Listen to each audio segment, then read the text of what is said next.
Après avoir consacré un premier shiur dans lequel on a parlé de la vie du Rav Mordechai Eliyahu, dont ce sera la Iloula le 25 Sivan, on va, Bezrat Hashem, essayer de raconter plusieurs histoires qui vont nous montrer un petit peu la grandeur de ce personnage.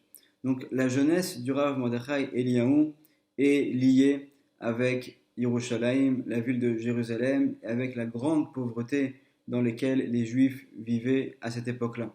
Ils avaient à peine de quoi vivre, ils avaient à peine de quoi manger, surtout que le Rav Mordechai Eliyahu va être orphelin de son père à l'âge de 11 ans, donc c'est sa mère qui finalement va devoir s'occuper de toute la famille. Et voilà qu'à Jérusalem, il y avait un juif qui vendait des falafels avec de la pita. Et un jour où il a vu le Rav Mordechai Eliyahu passer dans la rue, il a vu que cet enfant, vraiment on voyait à son allure qu'il venait d'une famille très pauvre. Il lui a dit, écoute, si tu veux, viens me voir. À la fin de la journée, s'il me reste quelques pitotes, quelques falafels, je pourrais te les donner pour que tu puisses manger. Et voilà que donc le jeune Mordechai va donc le soir en fin de journée voir ce marchand, et le marchand donc lui donne une pita. Il lui dit, écoute, si tu veux, reviens demain soir. Et s'il me reste également, je pourrais t'en donner de toute façon. Ce qui reste, je vais devoir le jeter. Donc autant que ça puisse vous permettre à vous de pouvoir manger. Et voilà que de jour en jour, le Rav Mordechai Eliyahu, dans sa jeunesse, venait pour recevoir une pita, un petit quelque chose à manger de ce juif, ce marchand de falafel. Et finalement, le marchand lui dit, écoute, tu sais quoi, il y a des jours où il me reste plus en quantité que d'autres. Donc si tu as également des frères et sœurs ou des amis qui ont besoin, dis-leur aussi de venir et tous ceux que je pourrai nourrir, je leur donnerai de quoi manger. Et voilà que donc finalement c'est de cette manière-là que les choses se sont passées.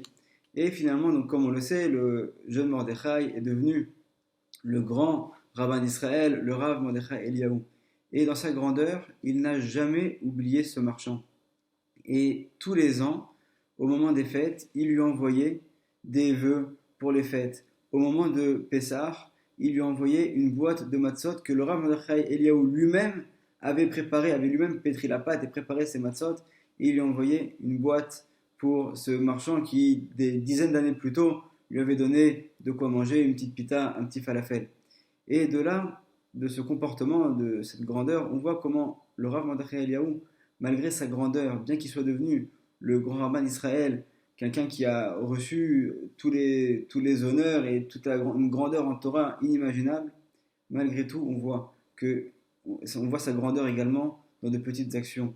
On voit qu'il n'a jamais oublié, jusqu'au décès de ce marchand, tous les ans, parfois même il allait le rencontrer, il n'a jamais oublié le bien qu'on lui a fait. Et cette qualité de ce qu'on appelle le hakarat atov, le fait d'être reconnaissant, d'être redevable envers une personne, c'est déjà également une des qualités qui ont permis au Rav Mordechai Eliyahu d'arriver au niveau extraordinaire auquel il est arrivé. On raconte également une autre histoire. Voilà que le Rav Mordechai Eliyahu avait donc une paire de chaussures qui était, quand il était jeune, qui était particulièrement abîmée. Et lorsque sa mère a vu ça, elle a commencé à mettre de côté de l'argent et finalement, pièce par pièce, elle est enfin parvenue à avoir le montant qu'il fallait pour emmener son fils Mordechai chez un cordonnier qui pourrait donc lui faire des chaussures à sa taille. Et d'ailleurs, ce cordonnier, pour l'anecdote, c'est le père du Rav Ben Sion Abba Shaul, Zerat Tzadik Livracha, également l'un des plus grands raves qu'a connu notre génération. Et voilà donc que lorsque la mère du Rav Mordechai Eliyahu prend son fils Mordechai, ils vont ensemble chez le cordonnier, et là, le petit Mordechai dit, écoutez, moi je ne veux pas de chaussures qui soient exactement à ma taille, étant donné que je suis encore petit et que je vais grandir, je ne veux pas que dans un an ou deux, on ait besoin de nouveau de faire des sacrifices pour me permettre d'avoir des chaussures. Donc je demande dès maintenant à avoir des chaussures qui soient plus grandes que ma taille, de manière à me permettre qu'elles puissent me durer plusieurs années. Donc déjà, on voit que rien que petit, on voit déjà sa grandeur, son raisonnement, sa manière de voir les choses. Et donc, finalement, c'est ce qui a été fait. Donc, il avait des chaussures qui étaient donc plus grandes que sa taille. Et voilà que le premier jour où il va donc à la yeshiva avec ses nouvelles chaussures, il passe sur le chemin dans Jérusalem et il voit la mère de l'un de ses amis de la yeshiva qui est assise dans la rue en train de pleurer. Et il va la voir et lui dit, que se passe-t-il? Pourquoi tu pleures?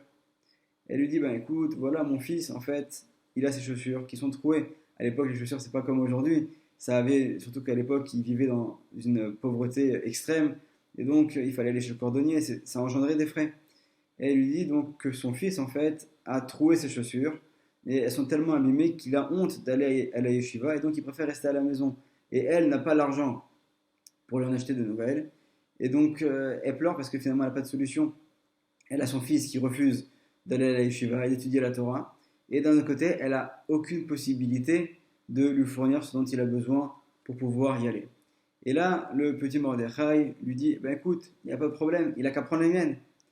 Alors, elle lui dit, c'est très gentil à toi, mais mon fils est plus grand de taille que toi, donc tes chaussures ne vont pas lui aller.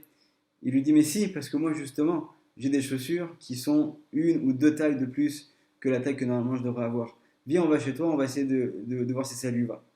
Et finalement, donc, les chaussures, et l'ami du Rav Mordechai Eliyahu essaye ses chaussures, elles lui vont parfaitement, et il les met, donc le Rav Mordechai Eliyahu lui dit, écoute, c'est bon, c'est pour toi, je t'offre mes chaussures, elles sont toutes neuves, elles sont pour toi.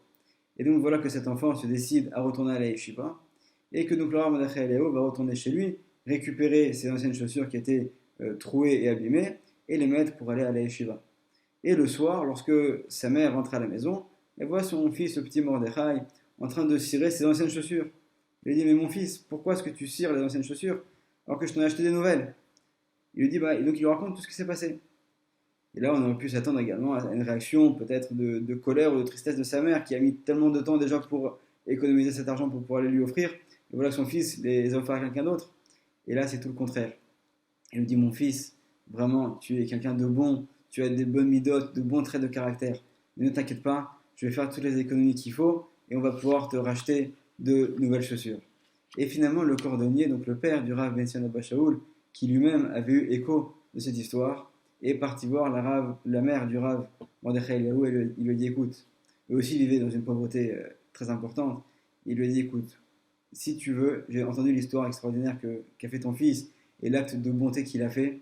Et ce que je te propose, c'est que les chaussures, je vais lui en préparer de nouvelles et je vous facturerai seulement le prix des matériaux dont j'ai eu besoin, mais mon travail sera totalement gratuit. Et c'est comme ça donc que rapidement, la mère du Rav Mordechai Eliyahu a pu lui donner de nouvelles chaussures pour qu'il puisse aller à la yeshiva. Et là, une fois de plus, on voit la bonté de cœur, la grandeur du Rav Mordechai Eliyahu depuis son enfance déjà. Il n'a pas hésité à se sacrifier pour d'autres juifs et c'est également ce qu'il a fait jusqu'à la fin de sa vie.